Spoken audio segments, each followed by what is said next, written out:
नमस्कार, राशि मंथन पर आपका स्वागत है। सबसे पहले हमारे चैनल की तरफ से आपको होली और धूलिंडी की बधाई। पंचांग की श्रृंखला को आगे बढ़ाते हुए आज हम आपके सामने करण लेके आए। ये बोर्ड हमारे सामने है। आपका समय बचाने के लिए पहले ही हमने लिखा हुआ है, जब आपको बताना है। तो ये कर्ण हमारे 11 होते हैं और इसमें 7 कर्ण चर कर्ण कहलाते हैं। 4 जो कर्ण है वो अचर कर्ण या स्थिर कर्ण कहलाते हैं। और कर्ण का जो तत्व है वो पृथ्वी तत्व है और ये बुध ग्रह के नीचे आता है। और इससे जो हम जानकारी लेते हैं इससे अंशांक से वो है कि हम भौतिक तौर पर कितने कामयाब होंगे और विशेषकर जो है कि नौकरी कौन सी मिलेगी, व्यवसाय कौन सा करेंगे, उसका आधार हमारे कर्ण होते हैं। कर्ण के आधार पर हमारा व्यवसाय निर्धारित होता है। तो ये कर्ण जो है हमारे, जो मैंने चर कर्ण लिखे हुए हैं, तो चर कर्ण है हमारी बौ, बालव, कौलव, तैतिल, गर, वणिज, विष्टि। विष्टि को हम भद्रा भी बोलते हैं, इसका नाम काफी चर्चा में रहता है, इसका जिक्र मैं बाद में करूंगा। और इनके जो है स्वामी ग्रह है, बौ का सूर्य, बालव का चंद्र, कौलव का मंगल, तैतिल का बुध, गर का गुरु, वणिज का शुक्र और विष्टि या भद्रा का शनि। उसके बाद हमारे जो 4 अचर कर्ण या स्थिर कर्ण है वो है शकुनी, चतुष्पद, नाग और किंस्तुग्न। इसमें शकुनी और किंस्तुग्न ये केतु के हैं और चतुष्पद और नाग ये दोनों के दोनों राहु के। अब कर्ण जो है उनकी गणना कैसे होती है? तो कर्ण का जो एक समझ लो परिभाषा बोले तो वो है तिथि का आधा। यानी तिथि हमने जो पहले की है, कर्ण का ये इसका पंचांग का एक अंग था, तो वो है कि सूर्य से 12 डिग्री आगे निकलता है चंद्रमा तो एक तिथि पूरी होती है। कर्ण है उस एक तिथि का, यानी 12 डिग्री के 2 भाग, यानी 6 डिग्री। अगर हम दिन के हिसाब से, उसकी दिन रात के हिसाब से गणना करें तो जैसे 24 घंटे की एक तिथि होती है तो 12 घंटे का एक कर्ण होता है। तो ये दो दो हिस्सों में हमने तिथि को बांटना है। और इसका जो क्रम है वो क्या रहेगा कि ये जो हमारे स्थिर कर्ण है 4, ये एक एक बार ही आएंगे। ये देखो अब यहाँ किंस्तुग्न, शकुनी, चतुष्पद और नाग आपको और कहीं नहीं मिलते। तो ये सिर्फ एक एक बार ही आएंगे, इसीलिए इनका नाम स्थिर कर्ण है। और बाकी जो है वो बार बार पुनरावृत्ति उनकी होगी, रिपीट होंगे, वो बार बार ये साथ के साथ ही चलेंगे। अब यहाँ जो हमारा ये शुरू होता है, ये शुक्ल पक्ष मैंने लिखा है, ये यहाँ पर कृष्ण पक्ष मैंने लिखा है, क्योंकि हमारा जो वर्ष है वो शुक्ल पक्ष से आरंभ होता है। जैसे 9 अप्रैल को हमारा वर्ष आरंभ होगा तो चैत्र शुक्ल प्रतिपदा से आरंभ होगा। तो उसमें जो पहला कर्ण होगा, यानी पहले 12 घंटे, उस तिथि के जो पहले 12 घंटे होंगे उसमें कर्ण होगा किंस्तुग्न। और दूसरा जो होगा उसका उत्तरार्ध, ये पूर्वार्ध कहलाता है, वो उत्तरार्ध कहलाता है, वो होगा बौ। फिर इसी क्रम से चलना है, बौ, बालव, कौलव। यानी ये जो द्वितीय आएगी इसमें 2 कर्ण होंगे, बालव और कौलव। फिर तैतिल, क्रम यही रखना है, तैतिल और गर ये तृतीया को होंगे। पहले 12 घंटे तैतिल, अगले 12 घंटे गर।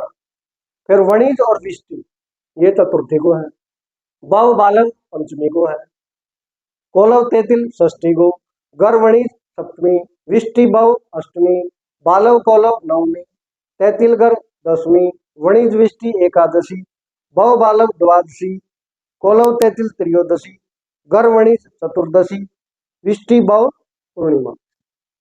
उसके बाद फिर हम आ जाते हैं यहाँ पर, इसी से आगे चलना है। बव के बाद क्या आएगा? बालव।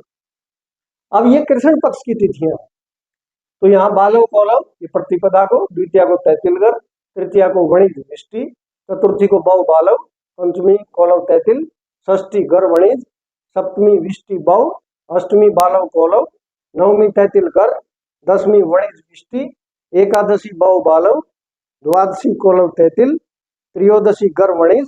और अब चतुर्दशी को पूर्वार्ध में विष्टि होगी और उत्तरार्ध में शकुनी, ये जो हमारा स्थिर कर्ण है वो यहाँ आएगा। और अमावस्या को चतुष्पद और नाग, यानी ये राहु के दोनों अमावस्या को है। तब ये चतुर्दशी का जो उत्तरार्ध है वो केतु का है और यहाँ ये जो आरंभ है ये केतु का है। तो ये हमारा क्रम रहेगा कर्णों का। उसके बाद भद्रा, ये जो मैंने जिक्र किया था बीच में, ये मैंने लाल निशान लगा रखे हैं। ये हरे निशान है, ये तो हमारे स्थिर किरणों के। अब ये लाल निशान है विष्टि, या जिसका नाम मैंने भद्रा बताया कि कोई भी मुहूर्त निकालना हो तो उसमें इस विष्टि को टाला जाता है।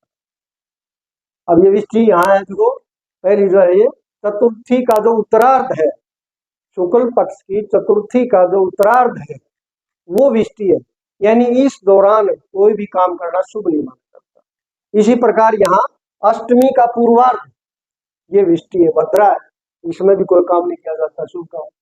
उसके बाद एकादशी का उत्तरार्ध ये विष्टि है।